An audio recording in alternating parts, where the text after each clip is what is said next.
Today's show is sponsored by Squarespace, the #1 online website platform to help you turn that side hustle into a reality. Today we are going to talk about the worst watches of 2025. Let's get into it!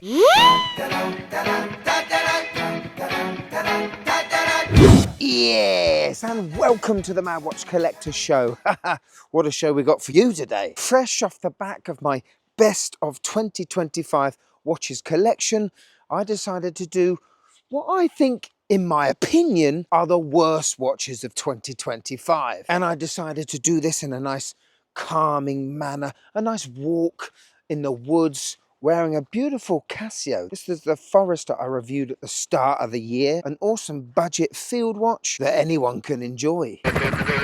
Sometimes we come across a watch release that we just feel, What the f was that all about? yeah, maybe the designers were on a voyage to Trip Out City and the CEO had gone out for the day. You know, big, bold, unusual looking watches that you wouldn't really touch with a barge pole unless it was done by a luxury company. And then you've got watch reviewers all around the world praising it. And when you do review predominantly affordable watches, when you see a brand come out with an absolute lazy offering like I'm going to show you today, it baffles me why no one else can see it. Now, we're not going to talk about it for too long, but yes, the Omega MoonSwatch milk machine is still going. This bioceramic nightmare, I don't think it's going to stop. Not until we've run out of bioceramic, and even then I'm sure Swatch will come up with some other biodegradable hard plastic That doesn't hurt the environment. but they keep making them because people are still buying them. Now, when the first lot, I think 11, came out at the start, the best one, and still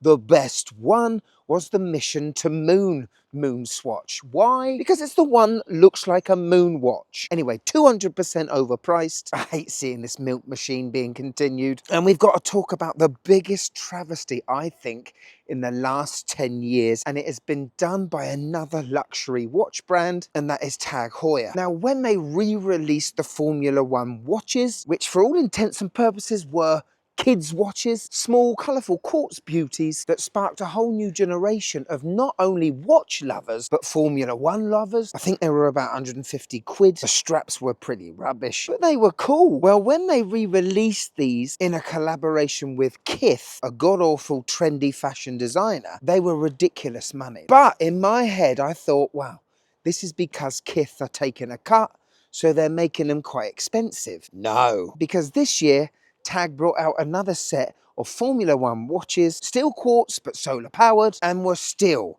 £1,500 to £1,600. Totally alienating a young generation. But if Tag had the foresight, just the thought, the knowledge, making those watches £300 to £400, even though still expensive, they'd probably sell 6 times over what they have already, thus sparking a new generation of watch lovers. And time after time after time, we see these money-hungry Swiss brands just taking the pee and not being able to see the wood through the trees. I'm right, aren't I?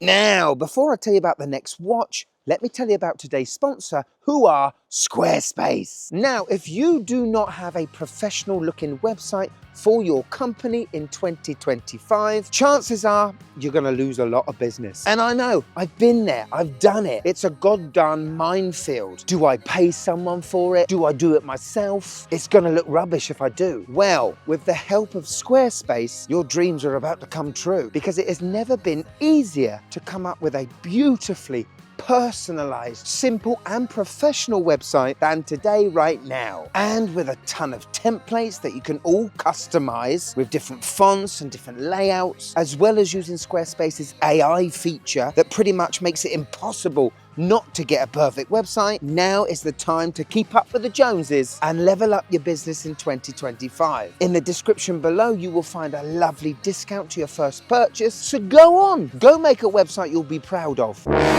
Right, a watch that needs no introduction. And even though it has already got some sort of cult following, it is not only the ugliest G-Shock that has ever been made, it is also the most illegible watch G-Shock has ever made. Yes, I am talking about the burnt cookie that is the GAV01. A watch spawned out of small little aliens, G-Shock wants us to imagine. But honestly, what the heck were the G-Shock designers on when they came up with this design? Even back in the heady days of the 90s, when you had a lot of organic forms and shapes. This watch is all sorts of wrong. But am I at the point where I'm too old to grasp how cool it is? Or is it as cruddy as I think it is? Right.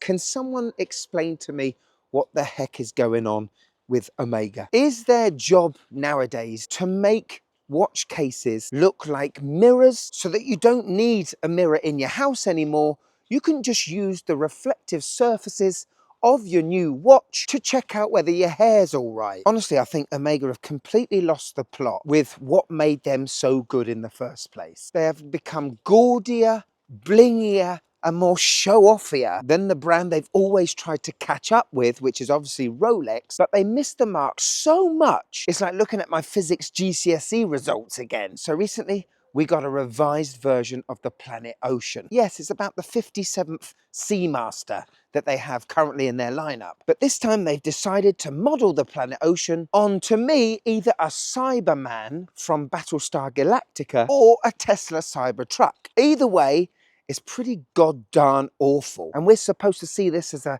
tool watch? It is a diver after all. Anyway, apart from the gaudy case, the dial just doesn't look right for me. Not only that though, £8,000. Whether it's got its coaxial escapement inside it or not, people that are buying these brand new just have more money than sense. And the longer I stay in this hobby, the more I despise luxury watch brands. All you got to do, Omega, is bring back this watch. Yes, we can have applied white gold numerals now, but keep it simple, don't make it expensive, and you've suddenly become the hero brand Omega owners have been asking for. Seriously, is the future James Bond gonna be wearing this thing? Come on.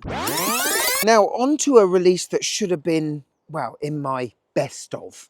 Really. It's a celebration of a certain movie, Back to the Future, and they have collaborated with Casio to bring us a time machine infused CA50. Now, the video for this watch is superb, the packaging is pretty cool, but really, what did we get? Basically a CA50, but we've got a sticker of the time circuits in the DeLorean on the front face of this watch. But how much cooler would it have been if we actually had a stainless steel version of this watch? I have been crying out for I don't know how long. Not only that, to tie it in with the DeLorean, why not give the case a matte finish? Casio can do this. Anyway, for me, everything around the watch was pretty cool, but the watch itself, it was a bit lazy. And what hurt even more, the people that actually wanted to buy these watches couldn't because of the stupid scalpers and bots that bought all the watches up only to resell them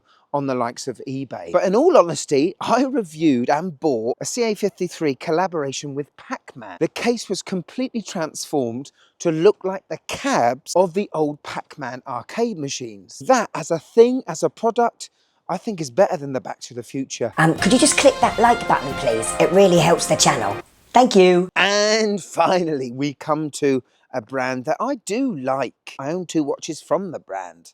We are obviously talking about Tudor. The award for the laziest luxury watch release has to go to them. We are obviously talking about the Tudor Ranger, a watch that should have been 36mm in the first place, but should definitely not have a wee-stained white dial. So get this in your head. Printed dial, brushed case, all over, brushed bracelet, all over. That's £3 please. Now, my theory is most people that buy this watch have a fair bit of money, and their usual watch purchase is quite blingy, a little bit shiny, has a lot of angles. So how refreshing is it that a luxury watch brand like Tudor have stripped away all that angular and polished nonsense and given us a unfinished watch, really. Now, us guys and girls in the affordable watch game, when we look at this, we think lazy, and they're charging £3 for it as well. But when I know I could buy a, let's say, a Hamilton Khaki King, a Longines Spirit Pilot, a Hanhart Preventer, or a Vertex M36, or an Oris Crown Pointer Date? What is it that makes you want to buy this watch? Because let's be fair, the sort of history and fanfare Tudor have given it, it's all a bit make-believe, isn't it?